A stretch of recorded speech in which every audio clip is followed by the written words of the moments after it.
Assalamualaikum warahmatullahi wabarakatuh. Halo guys, kembali lagi bersama saya Bobby Heri, dan kali ini saya ingin kembali mengomentari video dari Luis Prasetyo lagi guys, yang judul Manacem Ali Menipu Dirinya Sendiri. Ya, kita akan tonton videonya, habis itu akan kita komentari. Manahem Ali membohongi atau menipu dirinya sendiri. Kenapa?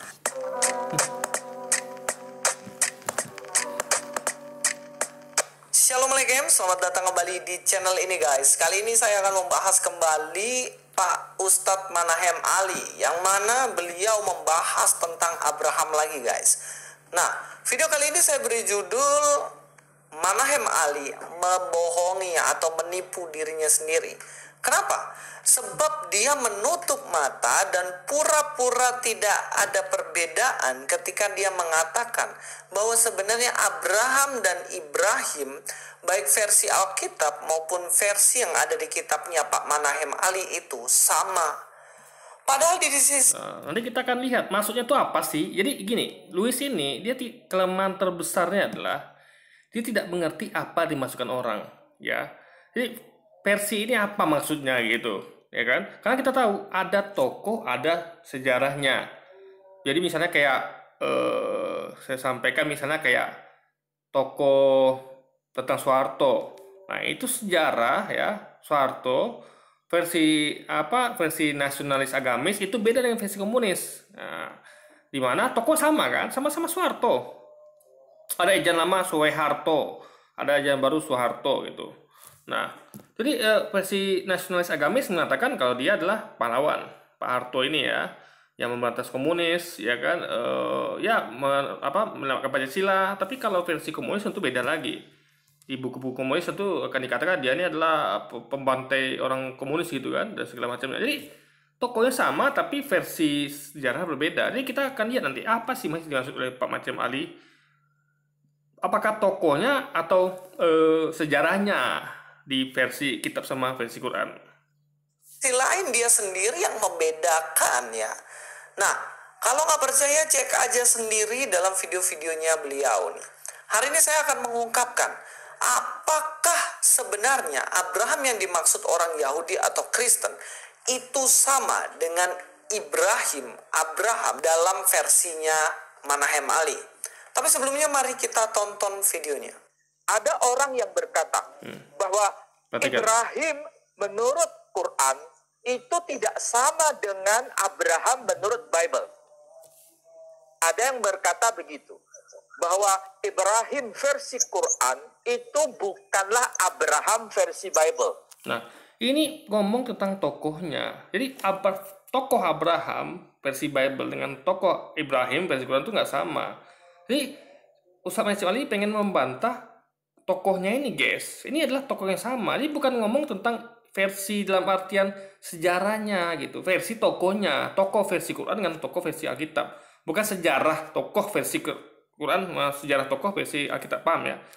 Ini sebenarnya gampang dimengerti, tapi Luis tidak bisa paham, makanya ini gagal paham deh guys. Padahal Ustadz Manahem Ali kan disampaikan di videonya ada perbedaan versi sejarahnya. Ini dikatakan begini, ini dikatakan begini gitu kan. Saya ulangi lagi. Ada yang berkata bahwa Ibrahim versi Islam atau Ibrahim versi Quran itu tidak sama dengan tokoh Abraham versi Bible. Ini ya tokohnya. Jadi orang itu mengatakan, jadi orang yang disamasukkan oleh Pak Manahem Ali adalah dia katanya itu Ibrahim yang beda loh, bukan Ibrahim itu. Sama kayak misalnya gini, ya misalnya kayak tokoh misalnya Pak Harto tadi, bukan Soeharto itu, tapi ini Soeharto jual cendol misalnya gitu, bukan Soeharto yang presiden pertama RI gitu loh guys. Jadi tokohnya sama, cuman versi sejarahnya memang berbeda. Nanti kita akan terangkan kenapa bisa berbeda dan ini logikanya guys. Sebetulnya pertanyaan atau sekaligus pernyataan yang tentu saja harus kita cermati secara historis dengan kajian-kajian dokumen tentu saja. Apakah benar bahwa tokoh yang bernama Ibrahim itu bukanlah tokoh yang bernama Abraham? Jadi sekali lagi ya, tokoh yang bernama Ibrahim bukanlah tokoh yang bernama Abraham. Jadi dia fokusnya pada tokoh guys, bukan sejarahnya, paham ya? Ini Louis sih gagal paham terus. Ini udah video keberapa yang dia tuh gagal paham. Apa yang orang sampaikan A, dia sampaikan B. Dia ngomong tentang tokoh Pak Manajem Ali ini, bukan ngomong tentang sejarahnya. Tokoh versi Alkitab dengan tokoh versi Al-Quran. Tokohnya itu sama. Nih, Anda mau sebut itu Abraham, silakan. Mau sebut Ibrahim, silakan. Tapi sama tokohnya. Cuman tentu yang berbeda itu adalah versi sejarahnya, guys. Gitu. Yang menggelitik kita semua. Bagaimana mungkin Abraham itu bukan tokoh yang sama sebagaimana tokoh Ibrahim? Seakan-akan ada dua gitu tokoh yang berbeda yang memiliki nama yang hampir mirip. Jadi orang itu mengatakan, yang dikritik oleh Pak Manajem Ali adalah orang ini mengatakan ada dua tokoh berbeda yang nama mirip. Enggak, tokoh sama. Jadi tokohnya sama, namanya mirip ya, tapi yang beda terus sejarahnya, dan itu pun bukan beda semuanya. Kalau beda semuanya oke. Tapi ada beberapa sedikit perbedaan. Contoh Yesus saja itu berbeda.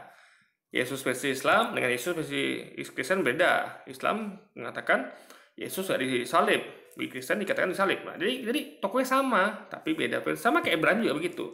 Tokohnya sama, tokoh yang dimaksud itu sama, tapi versi sejarahnya berbeda, guys. Padahal kalau kita cermati dari dokumen-dokumen berbasis kebahasaan ataupun inskripsi, ini cukup menarik. Kalau kita dihadapkan dengan pertanyaan seperti itu, kita tentu saja jawabannya luar biasa. Mau disebut dengan nama Ibrahim, mau disebut dengan nama Ibrahim, itu maksudnya tokohnya sama. Karena Quran memberikan informasi itu. Mau dibaca Ibrahim, betul. Mau dibaca Ibrahim, betul. Karena sosoknya itu satu. Meskipun dengan dialek yang berbeda. Ini ngomong lagi tentang tokoh, guys, bukan tentang sejarahnya, paham ya? Sejarah ada perbedaan di beberapa bagian, tapi tokohnya sama. Jadi sekali lagi Ustaz Manajem Ali, sekian kalinya saya katakan dia tuh ngomong tentang tokoh, tapi Louis salah mengerti. Nanti dia kira nanti ini ngomong tentang sejarahnya sama gitu. Enggak, Pak Manajem Ali bukan ngomong tentang sejarah. Dia bukan mengatakan sejarah sama, enggak. Tokohnya sama, guys. Beda ya, tokoh dengan sejarah. Ini sama-sama bahasa Arab, sama-sama dalam Quran. Yang satu biriwayah Hisham, yang satu biriwayah Hafiz. Ya. Jadi mau dibaca Ibrahim atau Ibrahim, personnya itu sama, bukan berbeda. Ya. Itu catatan pertama. Intinya dari bagian ini, dia mau mengatakan bahwa sama, cuman beda dialek. Oke, kalau memang sama, kenapa isi tentang... Bukan beda dialek, bukan dialek, gini loh, maksudnya tuh yang beda dialek itu khusus untuk yang namanya, ya. Tokoh ini kan namanya kan dua. Di sini di Islam disebut Ibrahim, di sana disebut Abraham. Itu ngomong tentang namanya, beda dialek, bukan ngomong saya lagi tentang sejarahnya, ya. Sekali lagi Louis ini dia tidak paham, guys. Dia selalu gagal paham. Itu sudah saya buktikan di video-video saya. Orang ngomong A, dia nangkepnya B, guys. Makanya kacau kontennya kan. Abraham beda sama sekali. Ini nggak bisa dikatakan saling melengkapi, nggak bisa.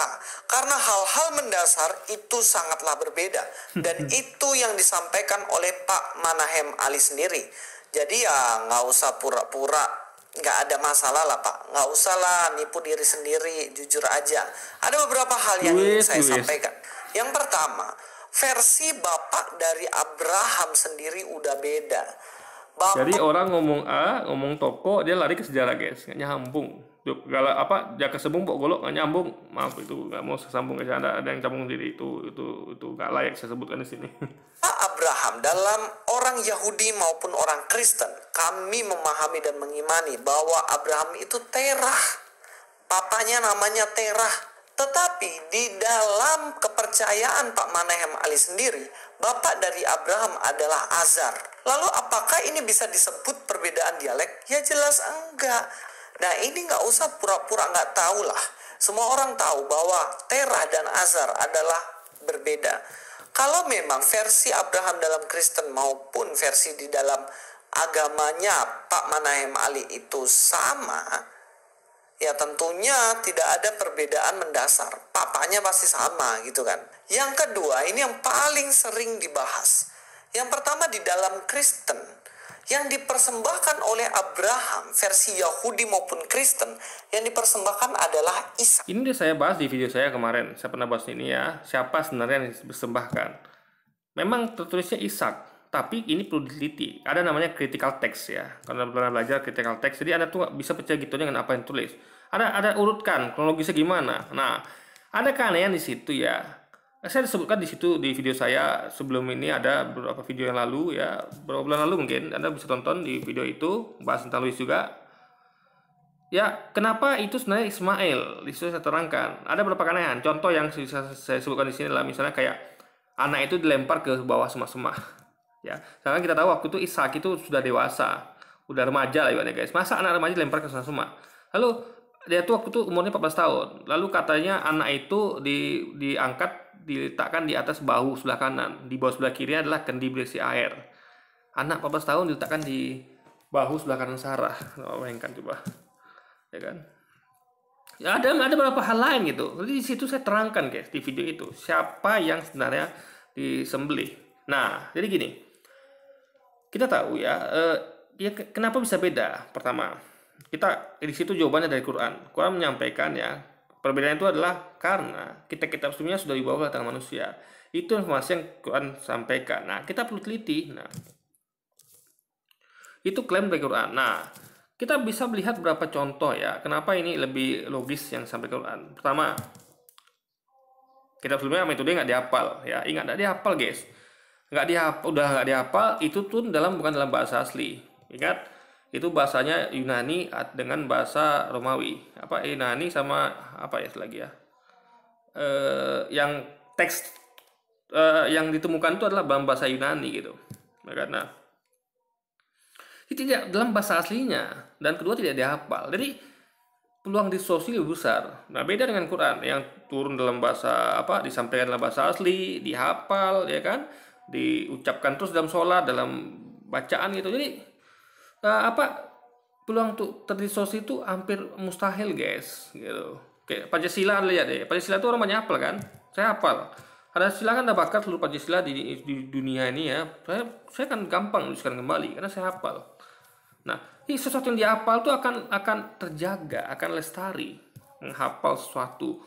Makanya orang-orang ahli-ahli itu ya itu menghafal gitu. Nah, kayak pilot atau pekerjaan apa itu ke pilot itu kalau nggak hafal panel-panel itu guys gawat, apalagi kondisi kritis. Dia bahkan kalau nggak hafal pun dia itu bahaya juga. Tapi itu biasanya dia nggak hafal tuh bagian-bagian yang sulit lah. Makanya ada buku-buku bantuannya. Tapi kalau yang sederhana harus hafal. Nah, Quran tuh orang semua hafal sehingga peluang distorsinya lebih kecil. Dan kita sebelumnya itu sudah bukan dalam bahasa asli, itu bahasa Yunani dan tidak dihafal pula. Itu yang pertama. Lalu kedua, kita ingat ya, Ishak kan garisnya Yunani. Yunani itu garisnya Ishak. Ismail Nabi Muhammad gitu kan. Ishak tuh garisnya Yahudi gitu. Jadi ya Ishak itu adalah kebanggaan Yahudi. Jadi Ismail itu kebanggaan Islam. Padahal Islam itu bangga pada semua nabi, bukan sama Ismail. Cuman masalahnya adalah Ismail tuh menurunkan keturunannya Nabi Muhammad. Kalau Ishak kan tidak. Jadi keturunan Ishak itu orang Yahudi, keturunan Ismail itu Nabi Muhammad gitu, orang Arab gitu. Jadi yang ngomong tentang Israel dan Arab gitu. Nah, kalau kita lihat sifat watak Israel, yang mana mereka tahu lah ada bagaimana ya. Mereka adalah dulunya umat pilihan, lalu jadi tidak lagi karena mereka membunuh para nabi yang diutus ya. Bahkan Yesusnya nggak diakui guys. Anda bayangkan tuh. Bahkan Yesus katakan ya, ikutilah ajaran dari orang-orang ahli Taurat dan orang-orang Farisi, tapi jangan ikuti perbuatannya. Nah, yang mereka ajarkan benar, tapi perbuatan tidak. Nah, perbuatan mereka ini yang Yesus katakan jangan diikuti. Nah, berarti kita tahu ada sesuatu yang salah dengan perbuatan orang Yahudi. Nah, perbuatan mereka ini tentu demi kebanggaan agama bangsa mereka ya. Padahal mereka sekarang masih merasa mereka itu umat pilihan Tuhan. Padahal disebutkan di kitab-kitab Taurat itu di Alkitab disebutkan kalau kemudian Israel itu sudah dicabut dan dipindahkan pada bangsa lain, itu bangsa Arab. Ya kan, kalau Anda mau mengkaji, sudah dicabut kemuliaan mereka guys. Soalnya bagaimana Israel mereka dimuliakan, sedangkan nabi-nabi mereka bunuh. Bahkan Yesusnya mereka berusaha bunuh kan. Jadi berapa kurang ajar mereka. Diutus Yesus pada mereka kepada bangsa Yahudi, lalu mereka tolak dan mereka akui. Nah, mereka masih menunggu Mesias dan datang. Pada itu adalah Dajjal. Jadi Bagaimana bisa bangsa seperti itu dimuliakan? Tentu tidak lagi. Dulu dimuliakan, habis itu tidak lagi karena perbuatan mereka. Nah, perbuatan mereka inilah yang berpeluang besar logikanya seperti yang saya sampaikan. Jual beli tangan manusia. Tentu demi kepentingan mereka nggak mau dong. Karena saingan mereka kan adalah Arab. Misalnya saingannya Arab. Nah, mereka tidak percaya pada Yesus, nggak percaya pada Nabi Muhammad. Nah, tentu mereka akan membanggakan Ishak gitu. Bisa jadi mereka mengubah teksnya. Karena kalau kita baca teksnya baik-baik, critical text itu kan, kajiannya itu tidak tepat dikatakan Ishak, guys. Aneh. Ada beberapa kanan yang saya sampaikan tadi, yang lebih tepat sebenarnya ditujukan untuk Ismail sebenarnya. Itu sudah saya bahas di video saya. Bisa tonton di video saya sebelumnya. Oke ya, coba tanya kepada orang Yahudi. Pasti dia mengatakan bahwa yang dipersembahkan adalah Ishak. Tetapi Tentu, karena kalau Ismail berarti dia sama kayak merendahkan diri dia, karena dia musuh bebuyutan Israel kan Arab, Muhammad. Jadi dia tidak mengakui Nabi Muhammad dan tidak mengakui Yesus gitu kan.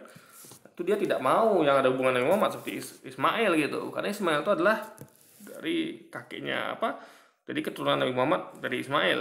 Kalau mereka kan dari Ishak, guys. Maka mereka ya logiknya mereka akan berusaha mengedepankan Ishak daripada Ismail gitu.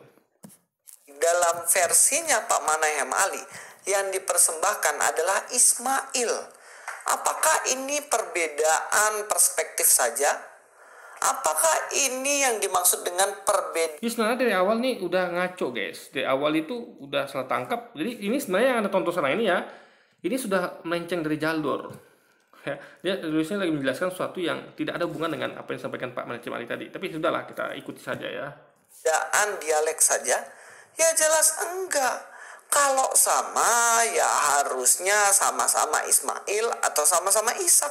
Tapi faktanya kepercayaan dari Pak Manahem Ali berbeda sama sekali. Jadi saya sampaikan tadi lagi ya, kayak tokoh siapa misalnya yang jadi perbedaan. Misal kayak Hitler itu ada mengatakan dia Islam, ada yang mengatakan dia itu agama apalah itu, dan ada lagi yang lain, guys. Macam-macam tokoh-tokoh itu aja ada berbeda pendapat. Ada yang menganggap ini.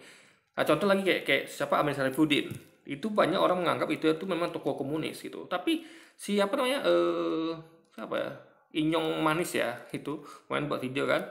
Katanya itu adalah pahlawan, Amir Syarifuddin, pahlawan Kristen, padahal jelas-jelas komunis gitu. Jadi toko yang sama tapi beda versi. Nah, yang diomongin ini kan jadi bukan karena dia beda versi jadi beda toko. Cuman diurutkan ini di mana letaknya sehingga bisa dikatakan dua toko ini sama meskipun ada perbedaan sejarah. Itu poinnya, guys, gitu loh. Jadi meskipun ada perbedaan sejarah belum tentu tuh tokonya dua toko berbeda. Kali dengan kepercayaan Kristen dan juga Yahudi. Yang dipersembahkan baik Yahudi maupun Kristen ya jelas Ishak. Yang ketiga, versi Abraham yang dipercaya Pak Manahem Ali. Abraham. Nah, ini juga saya sudah sampaikan di video saya itu lengkap, guys. Anda bisa tonton video saya sebelum ini, itu beberapa bulan lalu itu kan. Jadi bisa tonton siapa sebenarnya diusir gitu. Ya kan, Ismail atau Ishak.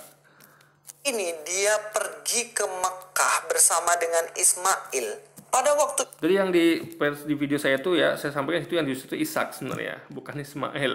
Kenapa? Tonton video saya. Ya kan, karena saya sebutkan sini sedikit sekali ya. Karena tadi itu ya nggak mungkin anak 14 tahun dibuang ke bawah semak gitu. Ngapain coba?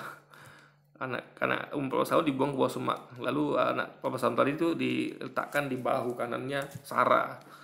14 tahun loh, guys. Itu udah gede gitu. Bukan anak kalau waktu itu kan Ismail tuh masih umur 4 tahun atau 5 tahun waktu itu ya. Jadi seperti itu, guys, intinya, guys. Ismail diusir ya sama Sarai. Nah, perhatikan di sini.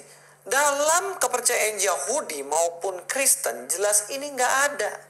Tidak pernah sekalipun ada dokumen ataupun iman atau kepercayaan yang mengatakan bahwa Abraham mengantarkan Ismail pergi ke Jadi Alkitab itu ya mengatakan anak itu diletakkan di bahu kanannya Sarah. Nah, pada waktu kejadian itu umur Ishak itu kira-kira 4 atau 6 tahun, guys. Ismail 14 tahun. Jadi siapa yang lebih tepat diletakkan di bahu kanan Sarah? Ismail udah kegedean. Masa ya 14 tahun diletakkan. Ini ya di situ ada bisa tonton video saya, guys. Analisa saya. Ini sebenarnya siapa sih? Teks oke, mengatakan itu Ishak, tapi kita harus kritik teks ini. dengan konteksnya. Ini kok ada kejanggalan di sini. Nah, itu sudah juga banyak orang bahasnya, tapi saya udah bahas khusus di video saya itu, guys. Nggak ada sama sekali gitu loh. Bahkan Ismail dalam versi Alkitab, dalam versinya Yahudi pun, dia tinggal di padang gurun Paran yang ada di Nah, itu di situ video saya sebutkan itu yang tinggal di padang gurun Paran itu bukan Ismail tapi Ishak. Jadi yang dibawa oleh Siti Hagar itu Hagar apa Sarah itu bukan Ismail sebenarnya tapi Ishak. Antara Mesir, bukan ke Arab sana gitu. Ya jelas ini nggak bisa dikatakan bahwa sama. Yang terakhir yang ingin saya sampaikan, versi Kitan di dalam Yahudi, Kristen, dan juga di dalam kepercayaan Manahem Ali beda. Kalau dalam kepercayaan Kristen, Abraham itu, Kristen dan Yahudi ya, Abraham itu disunat pada umur 99. Kenapa sama dengan Kristen Yahudi? Karena Kristen mengambil kitabnya Yahudi, dimasukkan ke situ. Ingat, kitab Yahudi ya, itu adalah Taurat dan Zabur. Nah, kitab Yesus Injil. Nah, kitab Kristen Taurat, Zabur, Injil yang ada di Perjanjian Lama campur dengan Perjanjian Baru, guys. Jadi Kristen mengambil semua kitab yang ada, kecuali Qurannya. Jadi kitabnya Tauratnya Yahudi, kitabnya Zaburnya Daud ya. Yahudi diambil oleh Kristen, dimasukkan jadi kitab mereka, ditambah dengan Injilnya Yesus, ditambah dengan Perjanjian Barunya Paulus, guys. Tahun. Sedangkan di dalam versi Manahem Ali, Abraham Ibrahim disunat pada umur 80 tahun. Nah, ini perbedaan dialek atau memang perbedaan yang mendasar? Ya jelas beda. Oke, dianggap aja ya bahwa Abraham Ibrahim ini sama. Berarti salah satu kisah ini pasti ada yang keliru kan? Nah, itu benar. Nah, celakanya dokumen yang lebih lama yaitu dokumen Yahudi dan Kristen. Jadi gini ya, dokumen lebih lama jangan berhenti pada situ saja. Jadi ada dokumen lebih lama, ada dokumen lebih baru. Kita akui memang akuan itu dokumen yang lebih baru daripada kitab sebelumnya. Tapi ingat, ada distorsi perubahan, dan itu sampaikan Quran. Jadi meskipun lebih lama, tapi ada distorsi. Makanya Quran itu mengoreksi. Ini loh sebenarnya terjadi, ini loh begini. Jadi Quran itu, jadi Muhammad itu melalui Allah itu melalui Muhammad itu menyampaikan koreksi-koreksi atas kitab sebelumnya yang sudah diubah tentang manusia. Dikoreksi oleh Quran, guys. Paham ya? Jadi ya distorsi itu yang mana distorsi dikasih tahu. Ini sebenarnya begini loh. Nah, paham ya logikanya? Abraham disunat umur 99 tahun. Abraham mempersembahkan Ishak. Abraham papanya namanya Terah. Abraham tidak pernah ke Mekah. Itu dokumen yang ada lebih lama dibandingkan dokumen yang dimiliki Pak Manahem Ali. Tetapi saya lebih percaya dan setuju bahwa versi ini berbeda sama sekali. Yahudi dan Kristen sama, sedangkan dokumen yang dimiliki Pak Manahem Ali dan teman-temannya itu jelas berbeda dengan dokumen yang dimiliki oleh orang Yahudi. Di Yahudi punya dokumen namanya Taurat Zabur, tapi tentu keterangan Quran itu diubah oleh tangan manusia. Lalu Kristen mengambil tanpa melakukan kritik. Ingat ya, Kristen mengambil tanpa melakukan kritik. Maka menambahkan lagi dengan Injilnya Yesus, ditambah lagi dengan sejarah dari Lukas, Matius dan lainnya. Ingat, catatan sejarah dari Lukas, Matius itu bukan Injil ya. Injil adalah kabar baik Yesus sampaikan. Jadi semua yang Yesus sampaikan itu Injil. Luar dari Yesus enggak Injil, tapi adalah sejarah Lukas, Matius. Makanya beda-beda pendapatnya. Lukas pendapat begini, Matius begini. Itu bukan Injil. Meskipun disebut Injil versi Matius, tapi sebenarnya bukan Injil itu. Karena Injil itu betul-betul adalah kabar baik yang Yesus sampaikan. Saya udah pernah buat video saya kemarin, Injil itu apa sebenarnya. Dan ditambah dengan Perjanjian Baru, guys. Dan Kristen. Sampai di sini kita sudah tahu bahwa Pak Manahem Ali ini entah dia nggak tahu ini yang pertama ya, atau yang kedua dia tahu, kan dibuat video sebelumnya dia sampaikan perbedaan contohnya Ismail, Ishak, itu kan menyangkut pada Ibrahim. Dia tuh tahu dan dia tuh tidak ngomong tentang sejarah, guys. Dia ngomong tentang tokoh. Ini tokoh yang sama meskipun sejarah berbeda. Kalau misalnya sejarah sama, nggak perlu lagi dia ngomong ini tokoh yang sama. Kalau ini loh, misalnya sepakat nih, ya sejarah versi ini begini, sejarah versi ini begini, ya apalagi dipertentangkan tokohnya, nggak ada dipertentangkan sama kok, memang itu kok sejarah sama kok. Tapi kenapa ada yang mengatakan itu bukan Ibrahim yang itu Ibrahim itu beda dengan Abraham ini karena sejarah berbeda. Makanya Pak Ali pengen menegaskan walaupun sejarah berbeda ya, sebenarnya tokoh ini sama gitu guys. Karena perbedaannya itu apa ya, bukan pada hal yang sipil gitu. Contoh kayak kan sama-sama ada kejadian penyembelihan, kejadian permintaan pengorbanan itu ya anaknya, lalu ada kejadian pengusiran dan segala macam, kan sama gitu. Jadi hanya berbeda sedikit detailnya saja gitu guys. Dia tahu tapi pura-pura nggak tahu. Kemudian dia mengatakan bahwa Abraham dan Ibrahim itu sama aja, versi Yahudi maupun versinya Pak Manahem Ali sama. Nah ini entah dia pura-pura nggak tahu dan kemudian menutup mata, dia padahal tahu. Ya faktanya tuh Louis nggak tahu maksud Pak Manahem Ali itu guys poinnya. Bukan Pak Manahem Ali pura-pura nggak tahu, Louis sih nggak tahu, gagal paham terus gitu kan. Yang mendasar bahwa Ismail itu yang dikorbankan dalam versinya, sedangkan dalam versi Kristen adalah Ishak. Nah sekarang sebagai pertanyaan baliklah, menurut Pak Manahem Ali, yang dipersembahkan itu siapa? Ismail atau Ishak? Nah sekarang jawab dong. Kalau Anda mengatakan sama dengan Yahudi, maka seharusnya Anda mengimani bahwa yang dipersembahkan adalah Ishak. Nah sekarang bukti dokumennya di mana? Ya jelas ada banyak di dalam Alkitab. Di kesempatan selanjutnya saya akan membahas ini secara fokus. Di sini saya sekilas saja. Jadi jangan lupa untuk teman-teman terus mengikuti video saya. Sampai ketemu di video. Oke, jadi sekian dulu video kita kali ini guys. Jadi faktanya Louis sekali lagi terbukti dia gagal paham. Orang ngomong A dia sampaikan B. Itulah akibat gimana ya. Makanya nggak heran dia tidak mengerti dengan apa yang Yesus ucapkan di kitab sucinya. Yesus ngomong A, dia sampaikan B. Yesus katakan menggenapi ya begini begitu, dia katakan menghilangkan atau mengubah.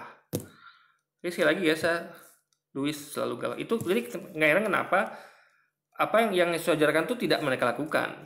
Ya kan? Kenapa? Karena memang gagal paham terus Louis Prasetyo ini gitu. Oke, sekian dulu video kita kali ini. Sampai jumpa lagi di video-video selanjutnya dan wassalamualaikum warahmatullahi wabarakatuh guys.